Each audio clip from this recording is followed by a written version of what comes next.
Alors aujourd'hui, je vais vous montrer des exercices simples et complets pour débuter en musculation. Donc en musculation fonctionnelle plutôt. Donc vraiment pour les débutants, l'idée c'est renforcer votre corps dans son ensemble, améliorer votre posture, votre stabilité, votre gainage et l'ensemble du corps. Donc d'exercices basiques qu'il faut vraiment maîtriser.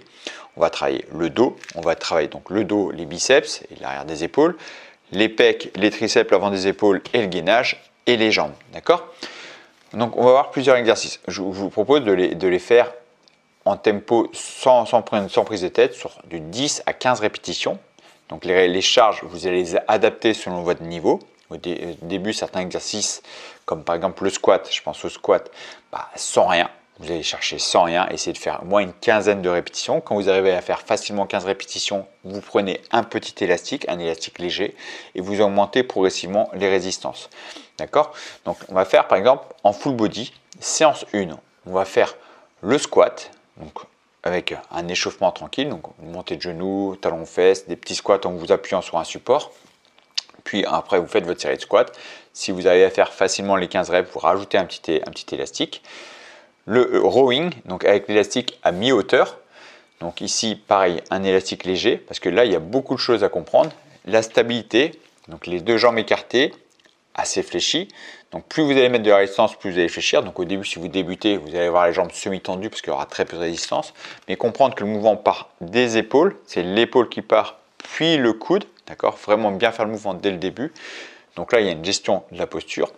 Si vous arrivez à faire bien les 15 répétitions, une posture propre, augmentez la résistance. Plus vous allez augmenter la résistance, plus vous allez devoir être fort sur les jambes. Souvent, c'est ça le point qui cloche, c'est que les gens pensent qu'ils n'ont pas assez de force dans les bras, mais en réalité, c'est les jambes qui bougent.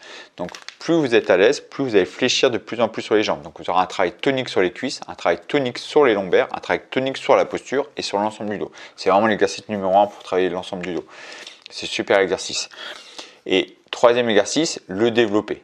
Vous mettez l'élastique à mi-hauteur et vous allez chercher à pousser devant vous. D'accord ? Et là, pareil, le même concept que pour le rowing. Donc, jambes plus ou moins écartées. Au début, avec un élastique léger. Comprenez bien ici une bonne ouverture de la cage thoracique. Et je tends devant moi sans basculer en avant. Donc là, il y a une notion de travail de gainage et de stabilité. Plus vous allez augmenter la résistance avec l'élastique, plus votre posture va changer. C'est-à-dire l'écartement des jambes va devoir s'ouvrir de plus en plus pour être plus stable. C'est là où c'est très important dans ce genre d'exercice, c'est comprendre l'importance des jambes, les jambes et le gainage. Donc vous montez progressivement l'élastique jusqu'à réussir à faire vos quinzaines de répétitions. Vous enchaînez donc le squat, le rowing, les élastiques. Vous prenez 30 secondes à 1 minute de pause entre les exercices. Vous ne précipitez pas. Vous faites 3, 4, 5 séries et votre séance full body est faite. D'accord ? Ça, c'est la séance 1. La séance 2, on va chercher à travailler donc, le tirage vertical, élastique en hauteur. On va chercher à tirer du haut vers le bas. Donc assis par exemple. Donc là, c'est un mouvement qui est techniquement assez facile. La seule consigne, c'est bien abaisser l'épaule, puis le coude aligné avec les côtes et pas en arrière. Parce que si on part en arrière, l'épaule va s'enrouler en avant. Donc aligné avec les côtes ici. Pareil, sur quinzaine de répétitions. Le développer, donc avec l'élastique en hauteur, ici, je vais me pencher en avant et pousser vers le bas.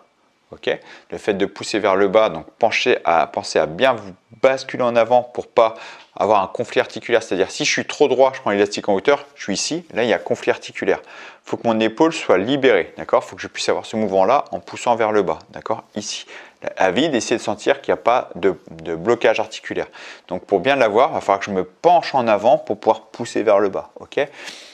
Plus je veux ajouter de la résistance, plus je vais devoir avoir un gainage. Vous pouvez le faire debout ou sur les genoux, mais penché en avant, vu que l'élastique va me tirer, je vais avoir un gainage assez fort. Ok ? Et troisième exercice, vous pouvez commencer à travailler les fentes avec l'élastique en hauteur. L'élastique en hauteur va permettre de vous équilibrer et vous mettre en décharge de poids. Donc là, l'inverse de ce que je vous disais pour les autres exercices, là au contraire, vous mettez beaucoup de résistance. Le fait de mettre beaucoup de résistance, vous pourrez vraiment vous aider à vous redresser. Vous faites des fentes avec l'élastique, ça va permettre de vous redresser, travailler la stabilité et plus vous êtes à l'aise, plus vous diminuez ces résistances pour au final faire sans résistance. 15-16 répétitions, plutôt un chiffre pair pour être équilibré. D'accord ? C'est votre deuxième séance. Rien que ces deux séances-là, c'est ultra complet. Vous avez quelque chose de très très complet. Moi, je vous conseille de tourner sur ces deux séances-là. Restez que sur ces deux séances-là. Je vais vous donner 6 exercices. Rien que ces deux séances, c'est très complet. Il y a d'autres exercices qu'on pourrait faire en bas de porte. Mais là, déjà, c'est pour avoir les bases. Vous allez avoir géré votre stabilité avec une tension alignée avec vous et une tension vers le haut. Et le travail de squat, travail des fentes va permettre de travailler la stabilité, les cuisses dans son ensemble. Même si vous n'aimez pas travailler les jambes, je vous assure que les jambes, il faut les travailler. Peu importe votre objectif. Vous voulez améliorer votre cœur, vous voulez améliorer la perte de masse grasse, vous voulez améliorer votre métabolisme, il faut travailler les jambes. C'est les plus grosses masses musculaires. D'accord? Donc, allez-y par étapes. Vous ne mettez pas de pression sur le temps. Oubliez le temps. D'accord? Et allez-y progressivement. Et si vous voulez être accompagné, si vous voulez être coaché, faire des séances en étant coaché pour les débutants, j'ai fait un programme adapté aux débutants. Je fais tous les exercices avec vous. Je vous coach constamment. Je vous répète sans arrêt les consignes. Comme ça, vous êtes sûr d'arriver à votre objectif. Ok? Je vous fais progresser petit à petit. Ok? Si ça vous intéresse, vous cliquez ici, vous rejoignez ce programme. Et moi, je vous retrouve de l'autre côté. Je vous dis merci d'avoir suivi cette vidéo et à très bientôt pour une prochaine vidéo. Ciao!